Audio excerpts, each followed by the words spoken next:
I'm a professor at the University of Cumberland's. I started teaching adjunct at Cumberland's in 2017, and I joined the core faculty last summer, and I'm also now the director of scholarly engagement, which means that you'll get to see me throughout your journey. Some of you have just survived inferential statistics, and so yay, congrats, and those of you that done it already. And that is CES 734, so that's the class I always teach. And then I also manage one of the dissertation cohorts as they're going through the dissertation process. As the director of scholarly engagement, one of my jobs is to make sure that the faculty and students are engaging in scholarly engagement, whether it be presentations, writing, publications, things like that. And I work hand in hand with Dr. Dean as the CES program director, and we are inseparable almost at times, and do a lot of work. And we're always looking for ways to improve the process for you. We're trying to look at ways on how to help you. And writing at a doctoral level has come up for several people as a concern and as an issue. And so I wanted to introduce some basic concepts today, some strategies to help you write at the doctoral level if you're not already, or if you are, maybe I'm helping you improve that process. This is just the first of many webinars, because I'd also like to do a few more on some more advanced writing strategies, and then also have some specific to research, like how do you find scholarly research? How do you know whether it's good or not? So I'll be bringing in some other guest speakers over time to also talk about these things as well. And then at the end of the seminar, I would really encourage some feedback for Dr. Dean and I on other things that you would like information on, because we will be happy to try to bring that information to you in some way. So don't hesitate to ask. Okay, so let's go ahead and get started. I did post in the chat the link for the handout, but I will repost that again in case you didn't grab it the first time. As I mentioned, if you're not logged in as a UC student right now, you may not be able to access the document. So you may have to log out and come back in if you signed in as a guest. All right, so let's get started. And I have to play with this a little bit to get it to show my screen. So maybe, oh, there we go. All right. So if y'all could give me a thumbs up if you're seeing the PowerPoint. Good job. Thank you, Tyler. All right, so here we go. Let's go on our journey for tonight.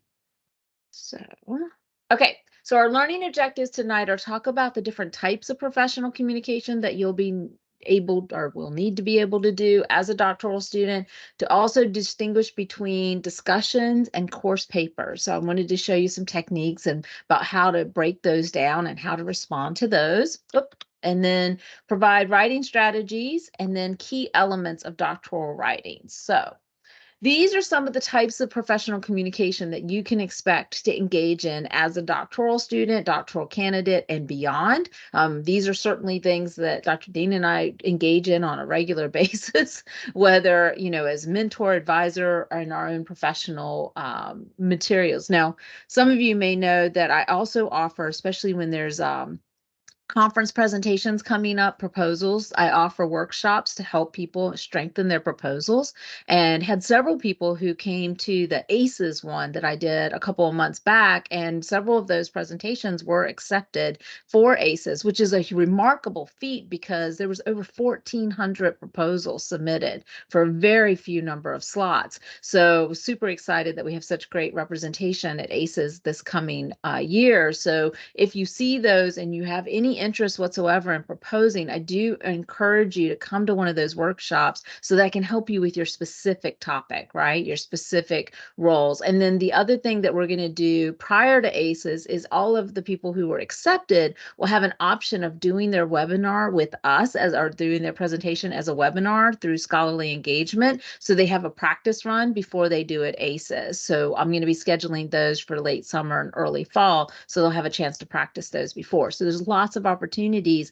to kind of get a feel for it before you do it at a big national conference, and to get some feedback as you're doing it. So plan to take advantage of those. I'll be doing another series of workshops for the ACA proposals that will be due in early June. So I'll be having some of those workshops at the end of May and beginning of June, right before that deadline. So be on the lookout for that.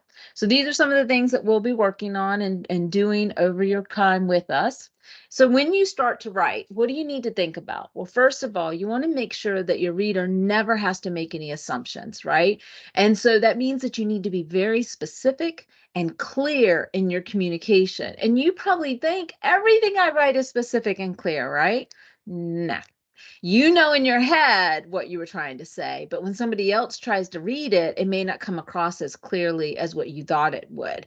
So I want to just give you a few tips. First of all, whenever possible, try to have an editor, like a peer or somebody who will read with you.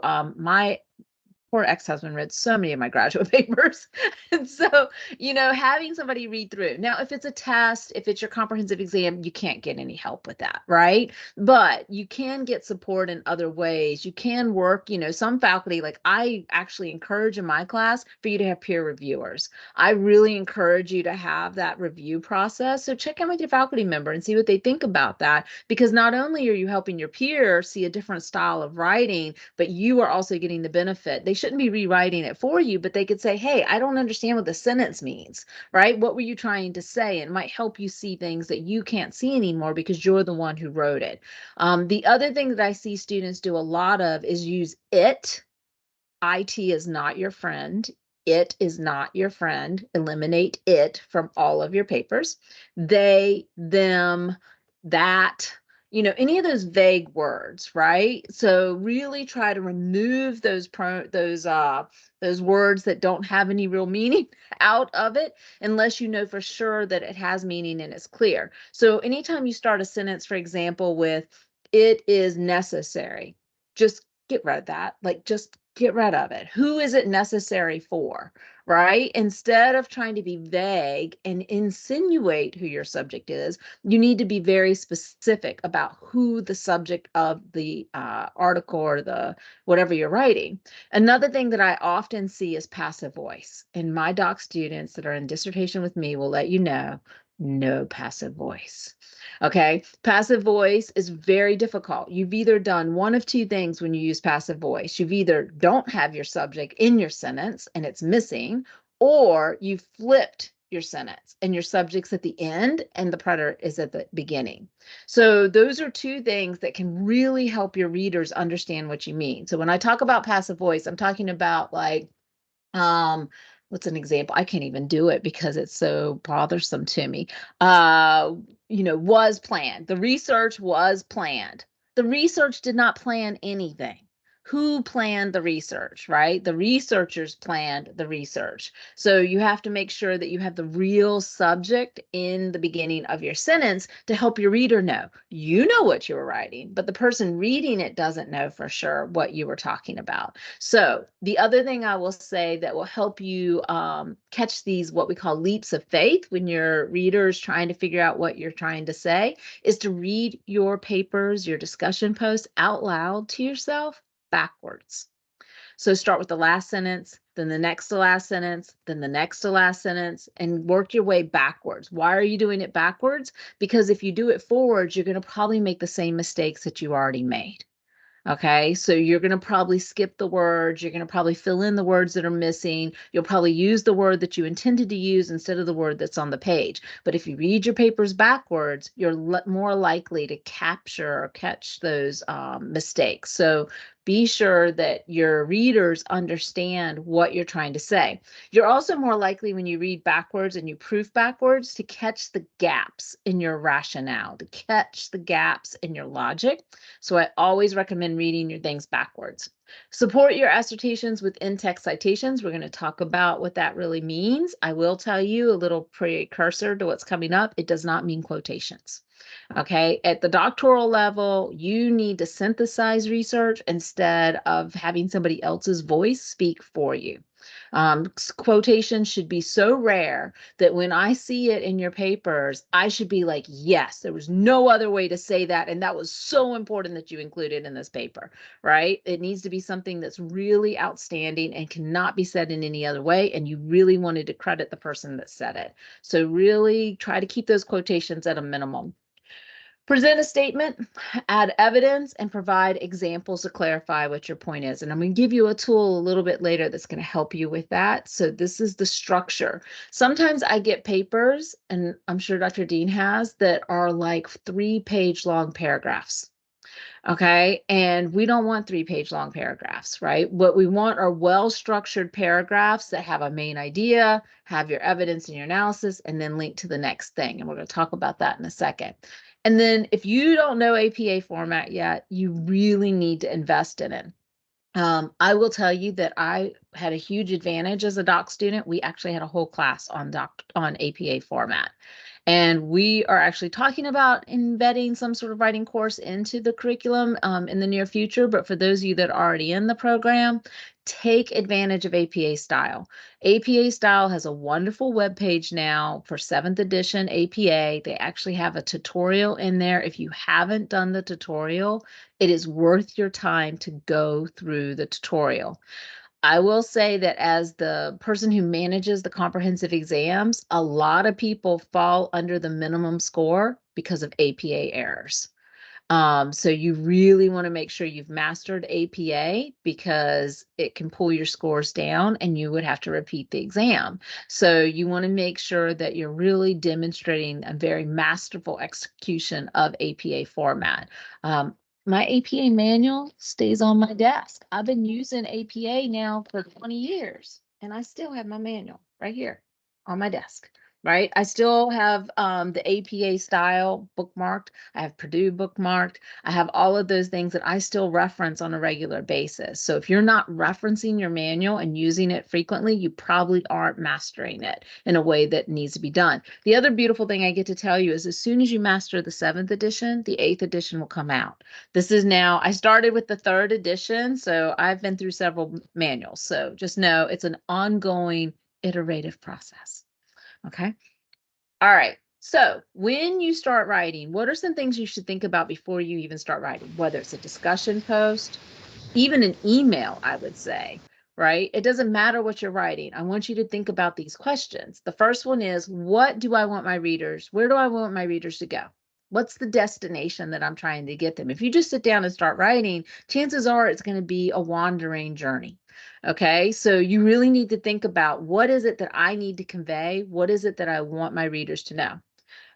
What do I need them to know in order to get to that destination? What are going to be the mileposts that I'm going to put along the way that's going to help them get to where I want them to go?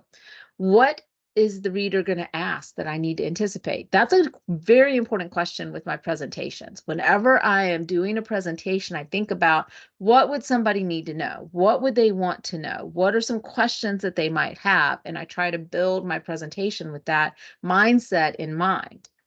What is the path that I'm going to do?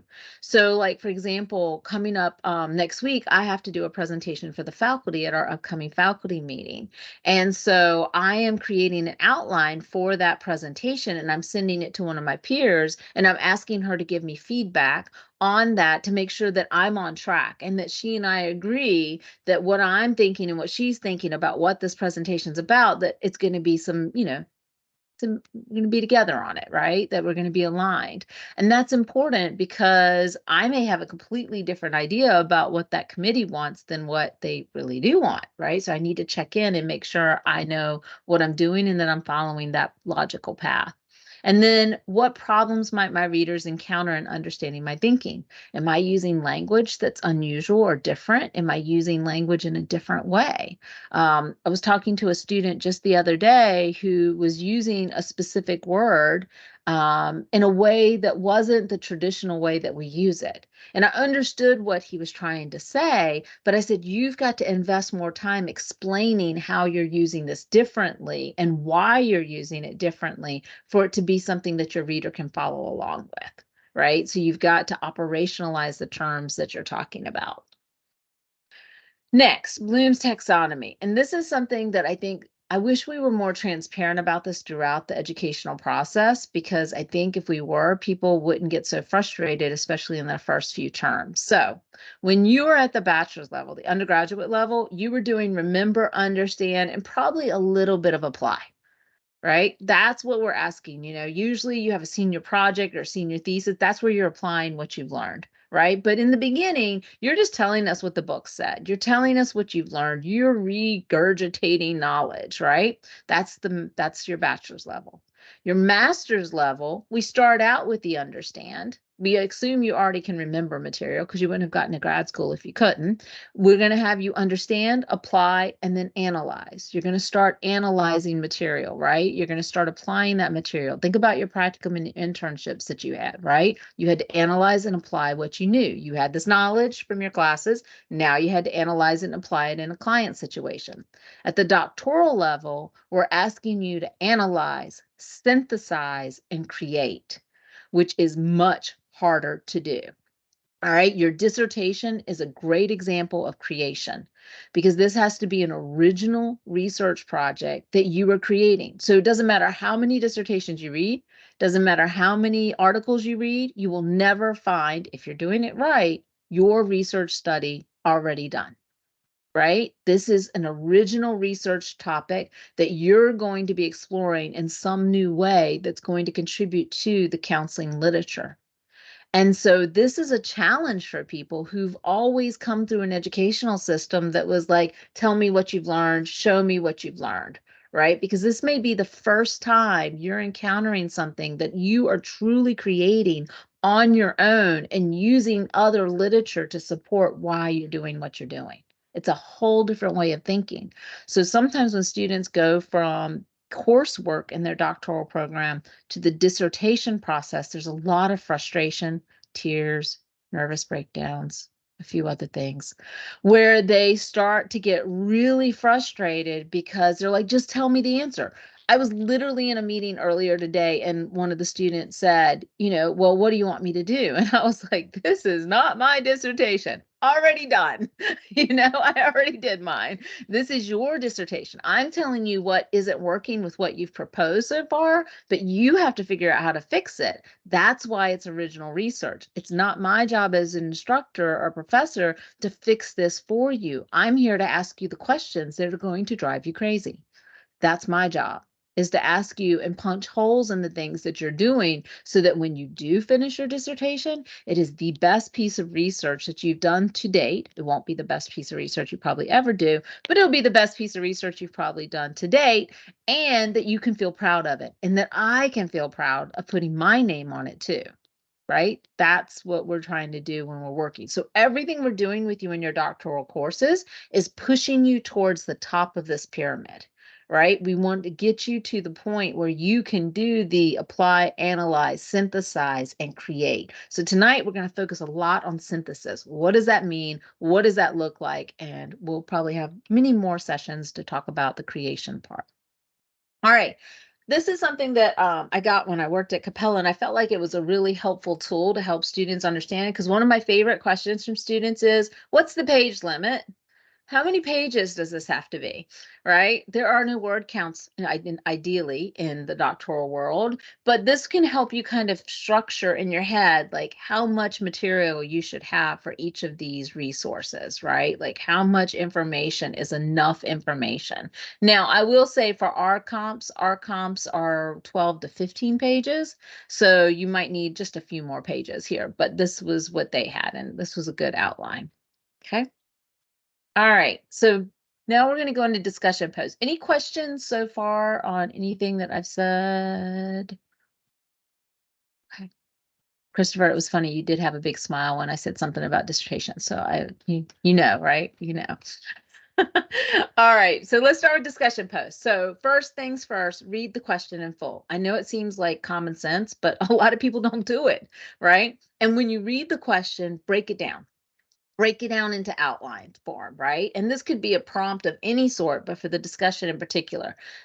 And here's something that you may not have thought about. Most discussion questions have two elements. They have a content element and they have a critical analysis element. So you have to demonstrate that you have knowledge of the content, but then you have to demonstrate that you can analyze it or do something new with it, right? Either evaluating it, critiquing it, elaborating on it. There's something that it's going to ask you to do when you're at the doctoral level that's going to take it one step further than just telling me about the data. Okay. Outline the components of the the prompt and then select your sources to ground your response. Now, originally I had select your sources to support your response, and I really struggled with that, and I decided to change from support to ground. And the reason I did that is because when you're doing true doctoral level writing, you will not just write about what supports your points. You're going to also present the other side of it, right? You're going to look for material that disagrees with you, and you're going to incorporate that material so you can show an unbiased perspective of the material and really show the pros and the cons, the strengths and the weaknesses. That's something that's a little different than some of the previous writings you may have done, is that we want you to bring in all the different perspectives so that it becomes like a funnel where you throw in everything that we know, strengths, weaknesses, the good, the bad, the indifferent, and out's going to plot this gap that you're going to need to fill possibly with your dissertation research, right? So you're going to want to look at multiple perspectives of different concepts. So here's an example of a discussion question. Use the assigned readings. Analyze how knowledge is obtained through personal experiences, tradition, authority, and intuition in your discipline. Evaluate each source of knowledge in terms of its strengths and limitations as it applies to your discipline. So this is our first activity for tonight. So I'd like you to think about, if this was a discussion question that you needed to discuss, how would you organize it? So maybe just take a minute and maybe make some notes if you're willing to play my reindeer games, and write out, how would you organize a response to this question in outline format? So I'm going to give you about a minute or two to think about that.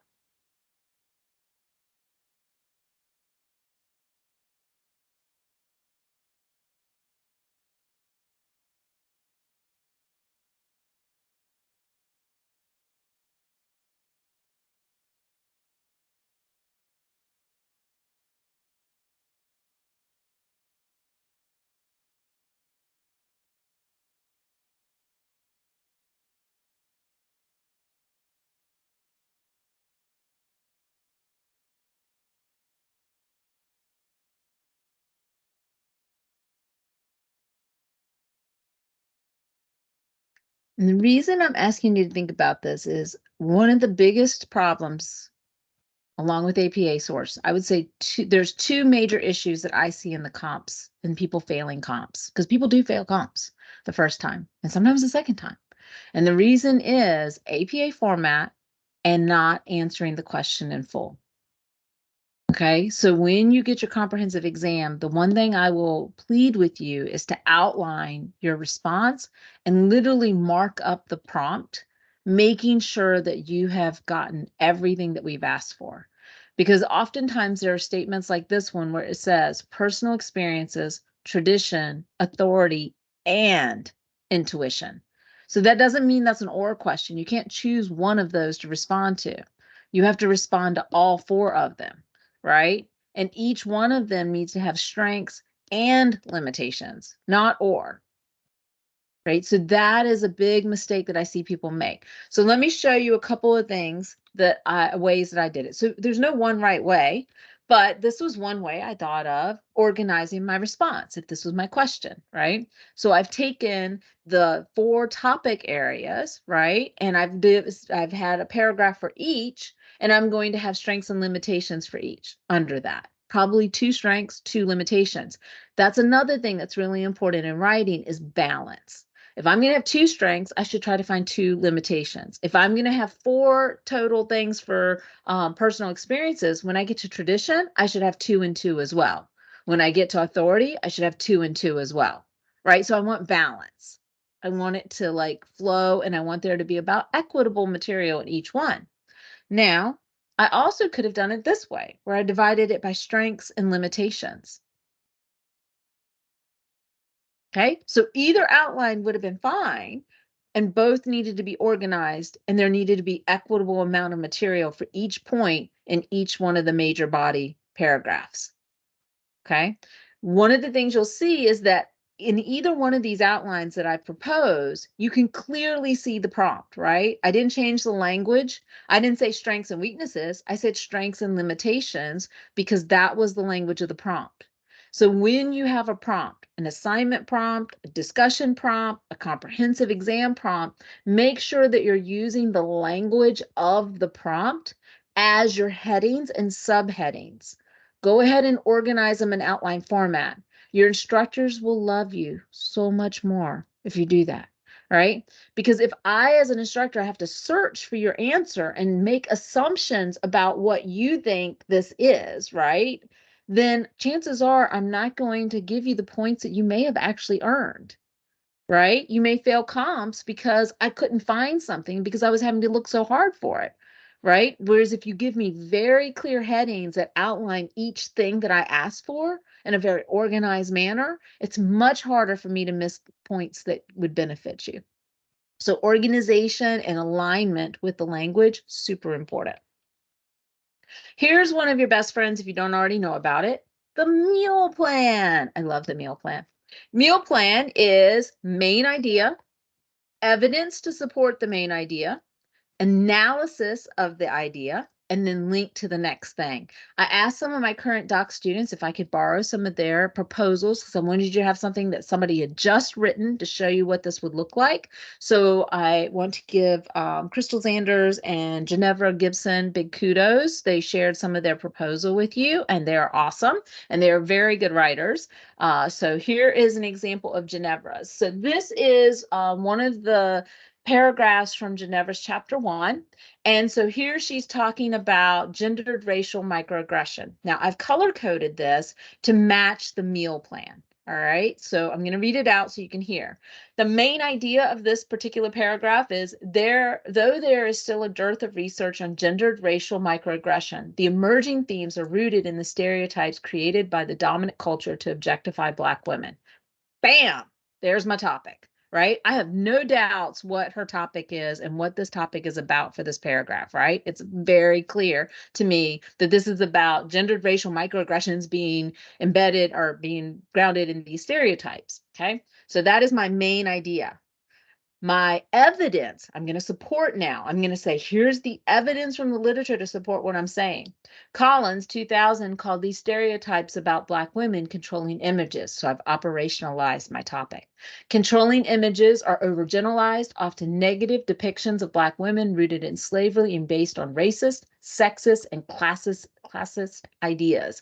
An example, evidence of a commonly known controlling image is angry Black women. And you note how she has serial citations, right? Love it. I'm not talking about one study, then another study, then another study. Instead, she has looked at the literature and she's identified the themes within the literature. This is doctoral writing.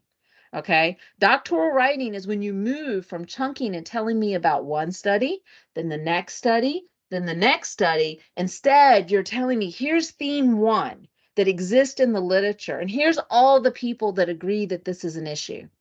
Okay, you'll notice that these serial citations are in alphabetical order by first author, and they're separated by a semicolon.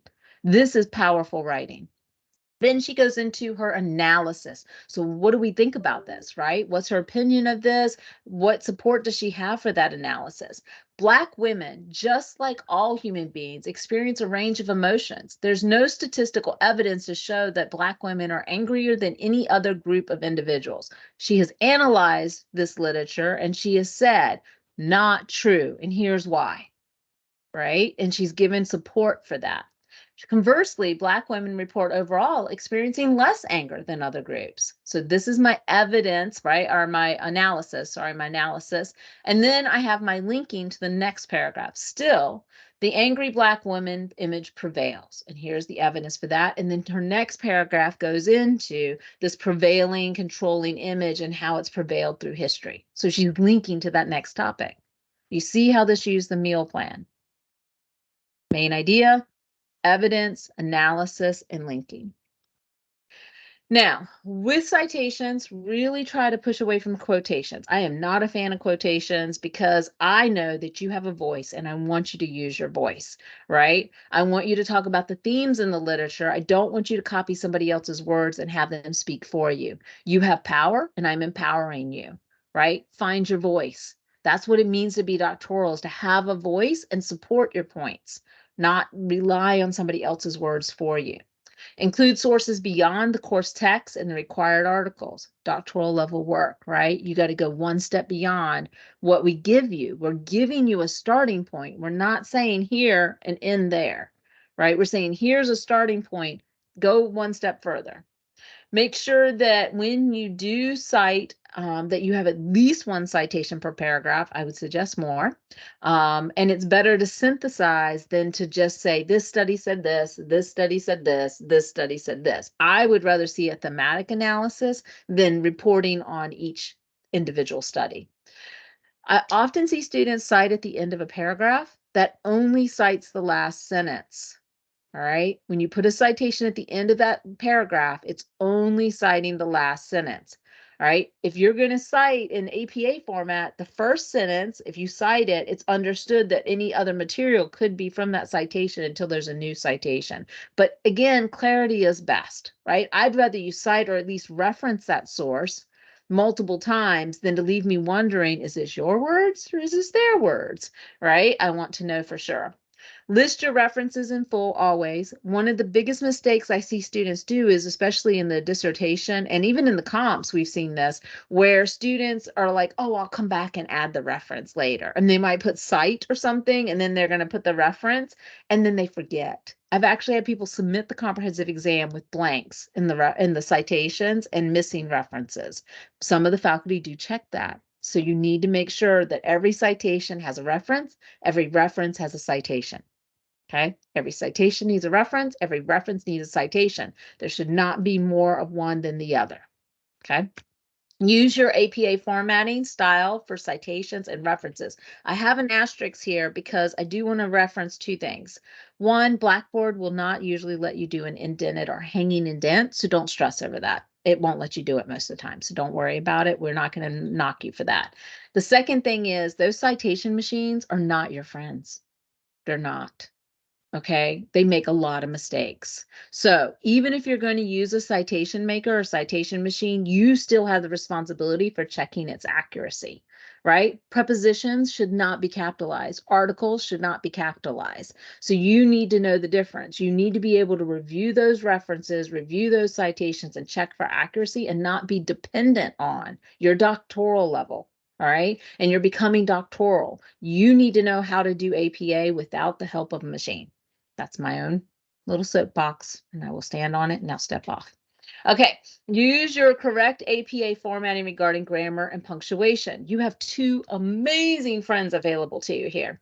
If you are editing within SharePoint or OneDrive as part of your Cumberland's login, right, you have access to 365, you have access to the MS editor, which is amazing, and it will help you look at conciseness, professional level writing, readability. It will do all sorts of things. So if you open up your documents in OneDrive, like in Teams, and you go in there, there's an editor feature. You can click that on, and he is like, they are your friend. Editor is amazing.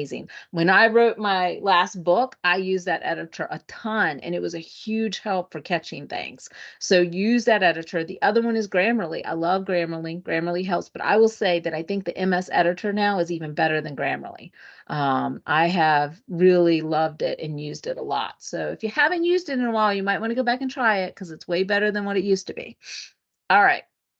Next, age matters. Hopefully you guys know this, but age does matter. Now, there is actually no prohibition in the APA manual from using older sources. That's something that people think, and it's a myth, really. But there's a reason why in our field, we recommend that you use within 10 years. And I think this graphic really demonstrates that. If you look at how research is published, it's often much older than what you think it is, okay? So something that was published in 2012 probably was done in 2008 or 2009 in a lot of cases. So you have to think, even though it's 10 years old, it's actually older than that, right? The data that you're looking at is much older than that. And when you're looking at clinical practice, especially recommendations for clinical practice, you want the most current research that you can. And I would say the doctoral level, if you're talking about best practices or things, really stay within 5 years if at all possible, because chances are that research is within the 10-year period. If you go to 10 years of the publication, it could be even older. right? So just something to think about. If you are going to use older resources, be sure to pair them with newer research that has used that research to show that it's still relevant. Okay, so I was trying to think of something. Right now I'm working on a big national research project. It's called as part of what's called NARTIC, which is a National Anti-Racism and Teaching and Counselor Ed group.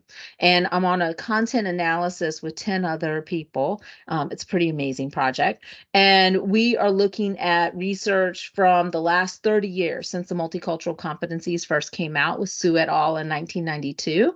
And of course, we're doing content now. So we have to have older research, but we're doing it in decades, right? We're looking at each decade. And when we talk about our themes, and it's going to show across the time, right? We're going to be looking across the whole time period. We're not just going to look at one thing. And, when we have older sources, we're going to pair them with the newer sources. When we're doing a course paper, 4 main parts: introduction, main body, conclusion, and references. Now, your introduction. This is something I work with doc students on a lot, and that is there's actually a purpose for your introduction, and the abstract and the introduction are totally different. All right, and we're not talking about abstracts in this particular way because most student papers don't require an abstract, but you will have to write one for your dissertation. But abstracts are the database summary that you're going to be able to see when you can look things up, right, through a database. The introduction is the introduction to your paper. So for your dissertation, for example, you'll have to have an introduction for each chapter because each chapter is actually treated as an independent document that's then put together for a book. So in your introduction, you need to give your topic, a brief background, state the main points, and then provide an orientation to your paper, which I see a lot of students don't do in their course papers, but go ahead and get in the practice of that because it'll be good practice for when you get to your dissertation. What does that look like? Again, I've color-coded this to show you. So the first thing is the topic. Counselors are humans and are not immune to experiencing emotional reactions during times of crisis. This is from Crystal Zanders. So that's our topic. And then we're going to be looking at kind of the background. COVID-19 and the civil unrest during the 2020-2021 pose similar challenges for counselors and clients. Okay, now I understand the background of it, right? It was a challenging time. Now I'm going to go into understanding exactly what this is going to be talking about. Limited research has explored this phenomena of counselors and clients experiencing the same stressors simultaneously. Most of the time our clients come to us and they've experienced something that we haven't. Right? But what happens when we're both simultaneously experiencing the same stressors? This makes sense, right? We're going to look at the wellness and impairment of Black counselors during the time of crisis. We're going to do a heuristic inquiry to evaluate the experiences of Black counselors during a time of 2 concurrent pandemics. I got a full understanding of where she's going and what she's doing, right? And then she's going to orient me to the paper. This chapter will discuss the background and statement of the problem, the purpose and significance of the study. There will be also a brief discussion of the research design, questions, assumptions, delimitations, limitations. Additionally, the chapter will operationalize terms, expected outcomes, and my research position. Lastly, this chapter will conclude with a summary. Boom! She's oriented me and I know exactly what's going to happen. And just so you know, that orientation is in the exact order that it's presented in her chapter. Right? So she's matched the organization of what she says she's going to do with what she actually does. It's a very organized, very specific. One of the other things I'll point out is you notice how she uses Black throughout. Black clients, Black counselors, right? She doesn't switch it to African American. She doesn't switch it to BIPOC. It's always the same language. And in research, that's incredibly important. Do not change your variables. Once you assign a word and operationalize that this is the variable you're looking at, that's what it needs to be. Throughout Crystal's paper, it's the COVID-19 pandemic. It does not vary, right? It's civil unrest. It doesn't vary. So once you've operationalized your variables, you need to be very consistent with the language. Because if I'm writing about adolescents, but I then talk about youth or young adults, those actually are different words that could represent different populations. So that slight little change can mean something completely different. So you actually have to be boring in your research writing. Okay, that you're going to be very consistent. There's no room for that creativity and changing the language of your variables. You need to be consistent with them. How will you develop your main body? What are the keywords? What are they looking for? What am I trying to do, right? I'm going to search the library and public databases. I'm a fan of Google Scholar. I like Google Scholar. I use it to supplement my research all the time, okay? But I'm a critical consumer of it. Okay, I don't just take something off Google Scholar and assume that it's peer reviewed. I don't just take something off Google Scholar and assume that it's going to be good, right? I check where it's from. Is it from a flagship journal? Is it a peer reviewed journal? What's the quality of this? What's the rating of it? So I'm going to be a critical consumer of that. I'm going to initially look for 5 times the amount of research that I think I need. That's the rule of 5.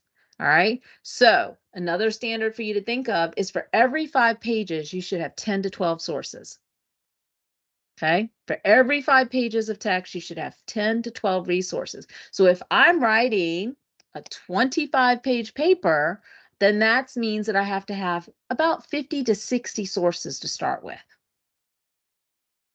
Okay. Does that mean I'm going to use them all? No, probably not. But that's where I need to start with, is the 5 times rule. Okay. So you need to broaden and look for more sources than what you think you need. Review those that are central to your topic. Develop some sort of map. I'm an outline person. I love outlines. I outline everything, right? That's how it works for me. That's how my brain works. I was an English major way, way, way, way back. So that is something that makes sense to me. Some people are better at mind mapping, right? Where you have a circle and you draw out what you're going to do and you organize. Some people like to put things on index cards, which I actually like too, and move them around, or post-it notes, right? So you choose the way that it makes sense to you, but find some way of not just writing to write, because then you can lose your reader, but find a way to get an organization, to organize what you're going to write, organize your resources first. Then make sure you're focusing on the themes and respond to the prompt. So use the prompt, whatever the prompt is, as your outline. Themes, not studies. So my analogy is it's a cocktail party. Okay, so let's say that Jason is going to do his lit review. All right, and so Jason and I love to have conversations. I love this discussions that we have, right? So Jason's going to go and read a bunch of literature, and then he's going to come to office hours and he wants to tell me about it. I know Jason well enough to know that Jason's not going to go, Dr. Stretch, study number 1 said this, and then study 2 said this, and then study 3 said this, because he knows I'm going to glaze over at some point and he's going to lose me, right?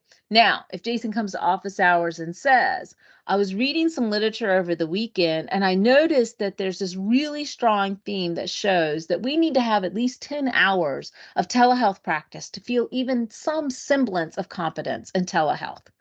That's a theme, right? Who said that? I want to know which studies supported that, which studies didn't, which studies had a different opinion about it. That's a theme, right? The amount of hours that we need to feel competent in telehealth is a theme. What did you learn about that? That's what we're talking about when we talk about synthesis. Okay, is find those themes in the literature and then use the literature to support those themes, or say what they when they disagree, instead of talking about individual studies, right? And make sure that you're using primary sources. Your textbooks are secondary sources. You should not be using as cited in your papers, because you have access to the interlibrary loan.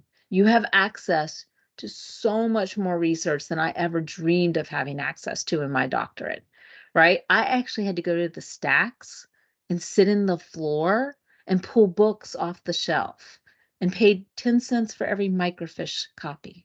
Okay, so appreciate the electronic age. It's a wonderful thing. Embrace it. Okay, all right. So on average, when you write a paper, you're going to want to look for 3 to 5 themes. I will tell you this is true for your chapter 2 too.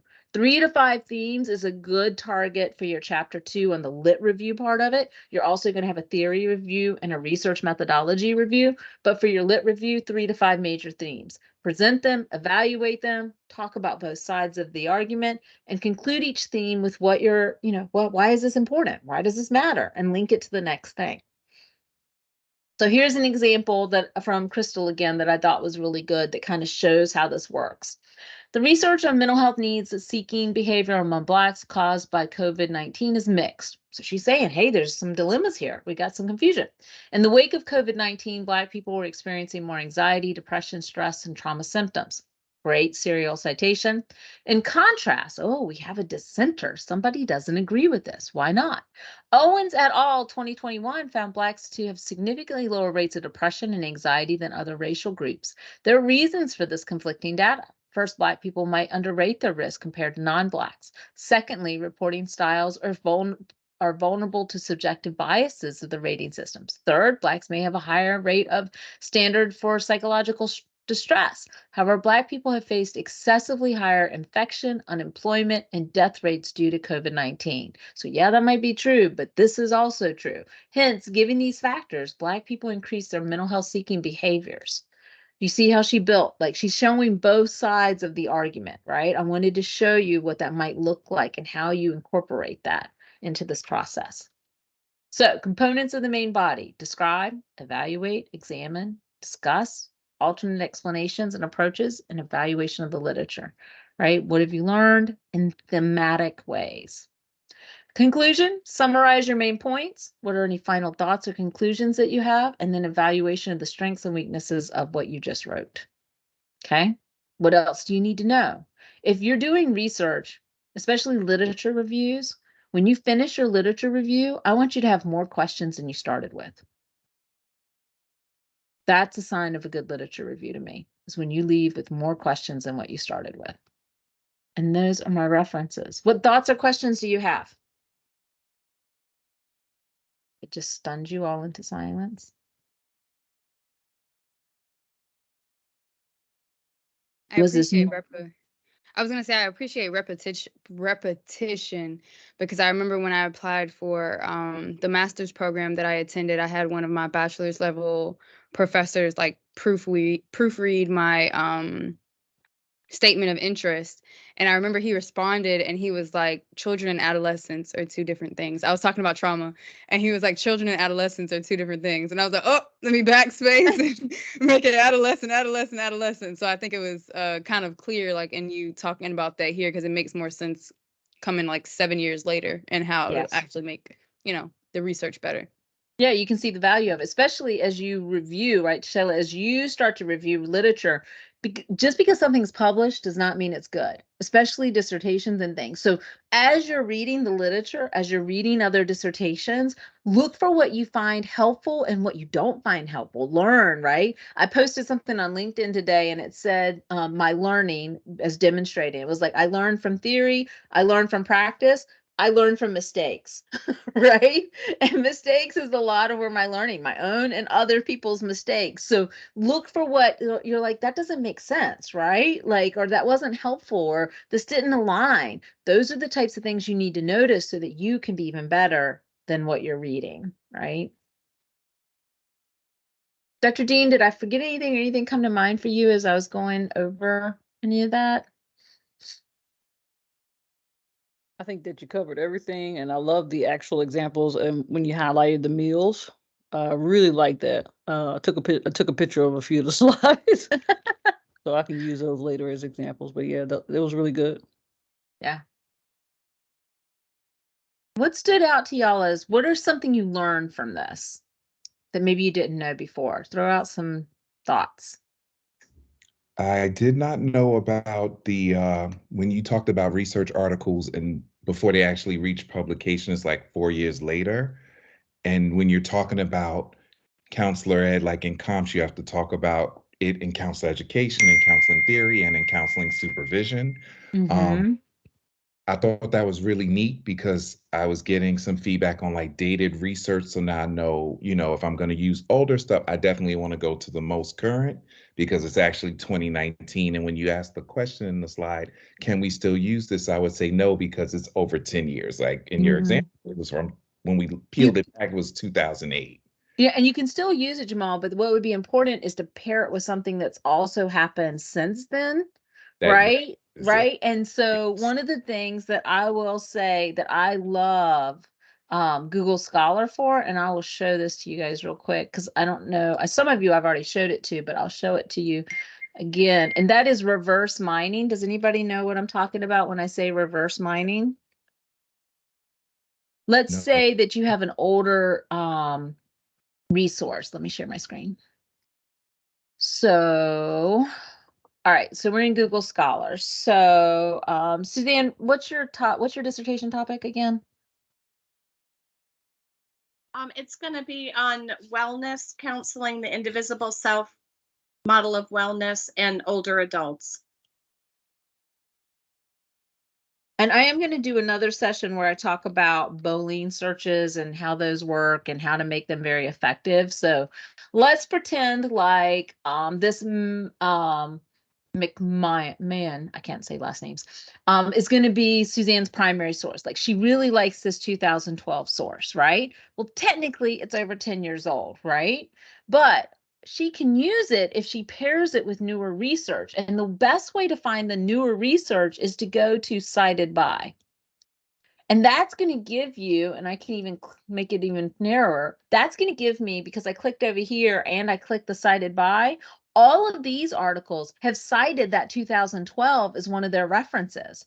So there's chances are that this research is on similar ideas and constructs. So that's an easy way if you find an older source that you really like and you really think it's powerful, you can click that cited by to find out who has used it since so that you can show relevance to a serial citation and say, look, this was a great source and here's all the people that have used it since. You don't have to give them all, obviously, but they all these people agree that wellness with older adults is a critical point that we need to be thinking about, especially as our population grows older, right?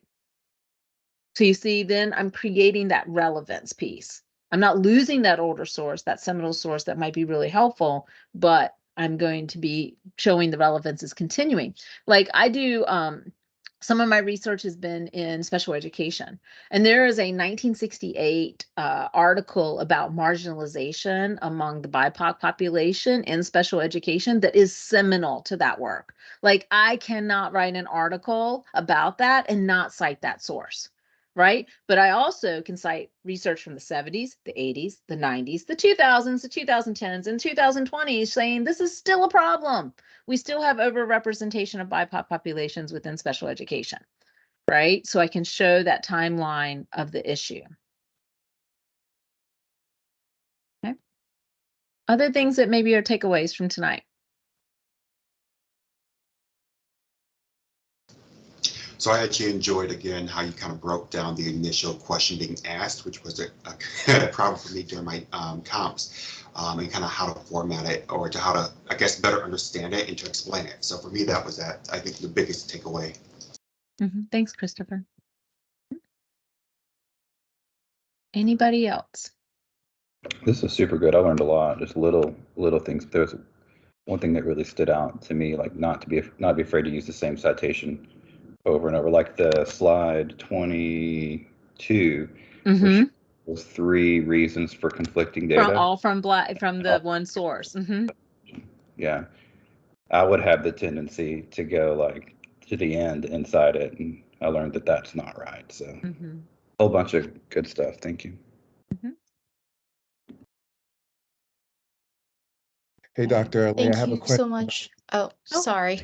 No, you're welcome, Bonnie. Go ahead and then Jamal. So Bonnie, what were you going to say?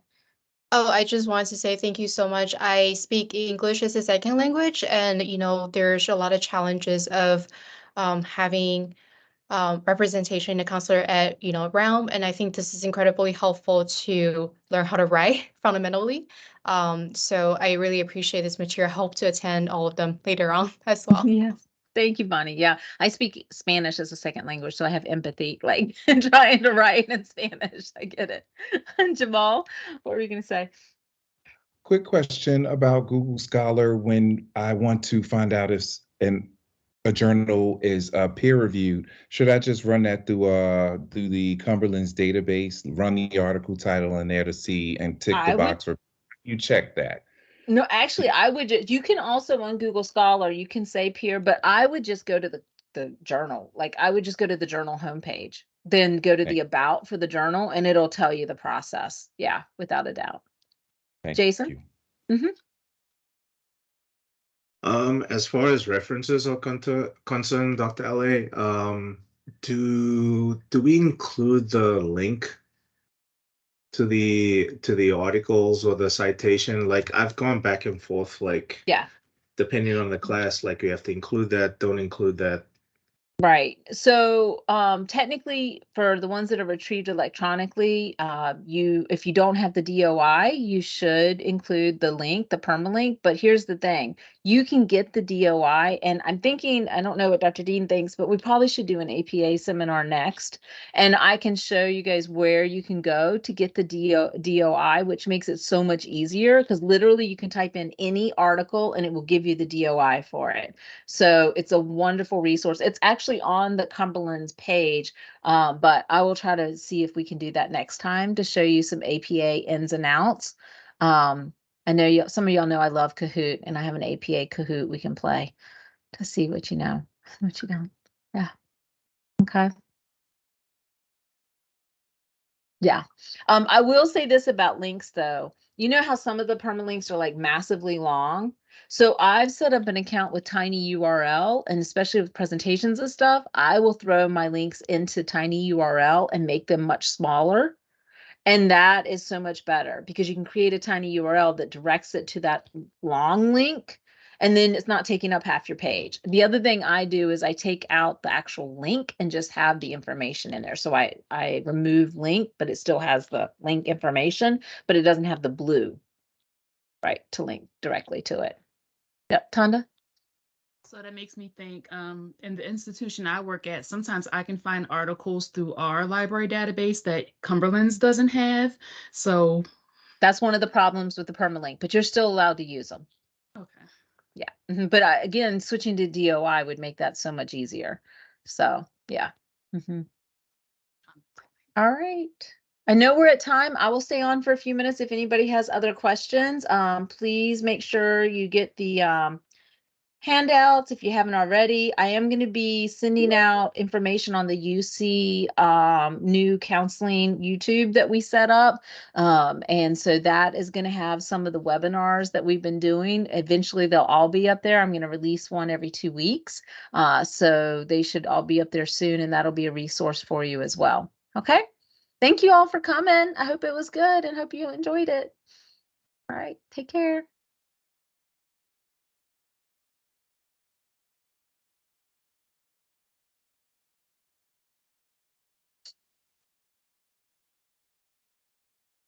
So then for our references, are we looking between 7 and 10 or mostly keep it at 7 years, like for comps? Yeah, I would say 5 to 7 years for comps. Yeah. But I mean, if you have a seminal work, Colleen, like some of the work Right. y'all are doing, like with pedagogy and stuff, like Yeah. Bloom's, you're going to have that. But what you'll want to do is show that it's being used more currently. So like if I have something, say from 60, right, I'm going to then pair it with something from the last 7 years that shows it's still being used in the field. Okay. Okay. Yes. So calling the synthesis themes was really helpful for me. Jamal says the Like, same thing. that was really helpful for me because when we were talking about synthesizing, I'm like, that's a big word. I should know that. But that is just like, Yes, for sure. Well, I'm glad that was helpful.